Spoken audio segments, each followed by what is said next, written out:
ہاں اچھا، تو کبھی کبھار یعنی وہ ناشتے کی اور وہ ناشتے میں ایگزیکٹلی 9 بجے آ جاتے تھے. خوشبوئیں تو آتی ہوں گی آپ جی بالکل خوشبو, اور یہ جو دیسی گھی اور یہ باتیں ہو رہی ہیں بالکل یہ تڑکے لگتے تھے اور ہمیں خوشبو آتی تھی. ہم تو جیل کے کھانا کھاتے تھے وہ, اور یہ کوئی ان کے اوپر احسان نہیں ہوا تھا. بی کلاس مجھے بھی اویلیبل ہو سکتی تھی, ظاہر ہے میں نے 19 گریڈ سے ریٹائرمنٹ لی ہوئی ہے, مجھے بھی ایک مشقتی مل سکتا تھا, لیکن سیکورٹی ریزن کی وجہ سے ہم اس طرف جانا نہیں چاہتے تھے. اگر مجھے ملے تو ایک ایکس پرائم منسٹر کو تو اس سے زیادہ فیسلٹیز ملنی چاہیے, اور وہ ملی ہوئی تھی ان کو. ان کے پاس یعنی وہ چکن وغیرہ ان کو کچا دے دیتے تھے, وہ ان کا مشقتی ان کو بنا دیتا تھا اس طریقے سے. دوپہر کا کھانا وہ 3 بجے کھانے آتے تھے, تو وہ ہمیں پتا ہے, اور یہ ایگزیکٹلی ان کے تھے. لیکن 4 نومبر کے بعد پھر ہم نے ان کی آواز نہیں سنی. 4 نومبر کے بعد, ہاں وہی والی بات جو پبلک میں مشہور تھی کہ 4 کے بعد شاید ان کو اندر کر دیا.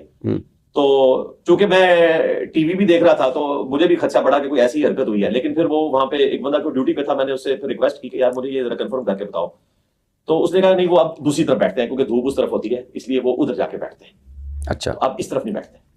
تو وہ پھر کنفرم ہو گیا, بعد میں کنفرم ہو گیا. وہ یہ جو مشہور کیا ہوا نا کہ ان کو جناب وہ باہر نہیں نکلنے دیتے. فجر کے بعد یہ ایس او پی ہے, ہر بندے کی چکی کھلنی ہی کھلنی ہے, اس کو کوئی بند کر ہی نہیں سکتا. جو جیل مینول ہے نا اس کے تحت بھی وہ کھلنی ہے.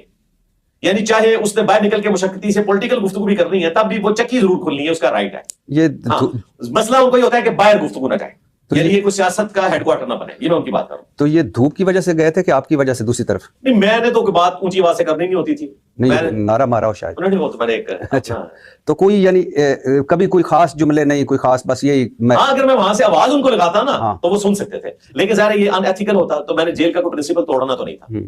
ہاں ایک دفعہ یہ ہوا کہ میرے آنے سے پہلے وہ جو بشپ صاحب تھے ان کو کافی زیادہ کھانسی لگی ہوئی تھی رات کو.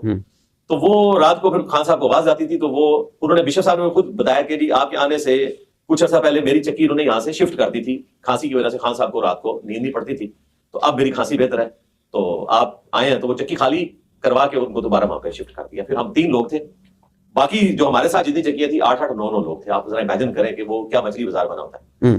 اور کبھی کوئی خاص گفتگو آپ نے ان کی نہیں سنی؟ کوئی خاص نہیں خاص بھائی کبھی کوئی اونچی کوئی بات کر کرکٹ کے بارے میں کوئی اس طرح کی گفتگو آگے کوئی اور بات جو یاد آ رہی ہو یا کچھ؟ نہیں کوئی ایسی بات نہیں ہے کہ میں جو مجھے سنائی دی گئی ہو. اب میں خود سے اگر کوئی سٹوری بنانا چاہوں تو وہ بنا سکتا ہوں, لیکن اللہ سے خوف آتا ہے.